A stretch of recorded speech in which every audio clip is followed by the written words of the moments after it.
Τίποτα δεν χάνεται από όσα μπορείς να αναστήσεις μέσα σου με το ανασκάλεμα της μνήμης, το στοχασμό και το σκύψιμο στις ρίζες και στην παράδοση. Οι δρόμοι, όσο κι αν άλλαξαν, κρατάνε τις πατημασιές των ανθρώπων που έφυγαν. Αυτό δεν πρέπει να το ξεχνάμε ποτέ, ειδικά τους καιρούς που ζούμε.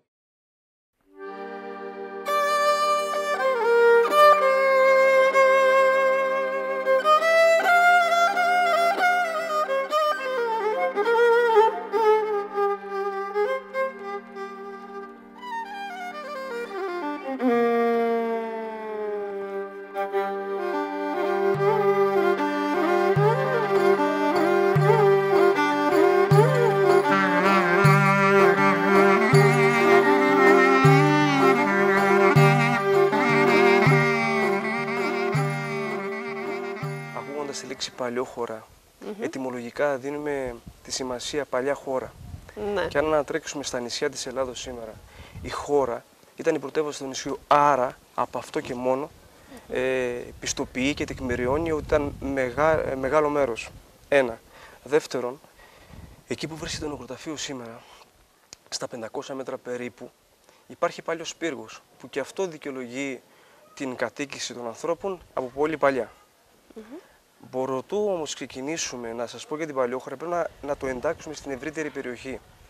Ήδη έχουμε στοιχεία ότι στα αρχαία καλύδια, τα οποία είναι κοντά στην Καλαμωτού, υπάρχει αναφορές στο 335 π.Χ. με 336, ο Μέγας Αλέξανδρος, προτού ξεκινήσει την εκστρατεία του στην Ασία, στρατοπέδευσε εκεί. Όπως και επίσης ο Απόστολος Παύλος, όταν ήρθε στη Μακεδονία, πέρασε από τα Δουμπιά και εκεί που είναι το ξινό νερό κάθισε και ακούμπησε. Όσον αφορά την παλιόχώρα, υπάρχουν ευρήματα από το 10ο-11ο αιώνα μετά Χριστόν. Και αυτό το πιστοποιεί ότι στην περιοχή μας υπήρχαν οι πόλεις Πεντάπολης, που υπολογίζουν οι αρχαιολόγοι και οι ιστορικοί ότι βρισκόταν στην περιοχή που είναι τα Δουμπιά και τα παλιά Καλύνδια, η Απολωνία, όπως επίσης και η Αρναία. Άρα, επειδή ακριβώς εκεί εικάζουν ότι υπήρχε η Εγνατία οδό, άρα υπήρχε οικισμός στην παλιόχώρα που ιστοποιεί αυτό το γεγονός. Όμως, έχουν βρεθεί δύο σημαντικά ευρήματα στην παλιόχώρα, τα οποία αυτή τη στιγμή βρίσκονται σε σπίτια χτισμένα, που συμπαραπέμπουν στον 11ο αιώνα μετά Χριστόν. Αυτά όσον αφορά στα βυζαντινά χρόνια. Ναι. Την περίοδο της Τουρκοκρατίας έχουμε μια κινητικότητα. Υπάρχουν αποδεδειγμένα στοιχεία που φαίνεται ότι η παλιόχώρα έπαιζε κάποιο σημαντικό ρόλο.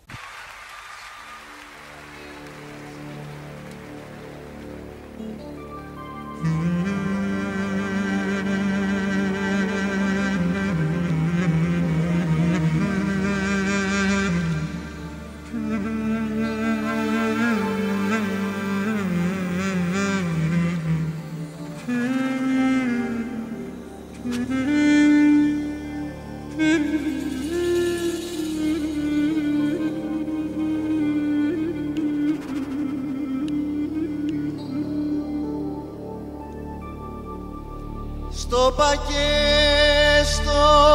ξαναλέω,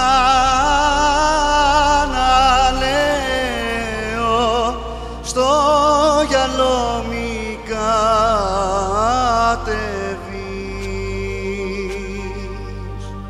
Στο πακέστο ξαναλέω, στο γυαλό μη κατεβείς.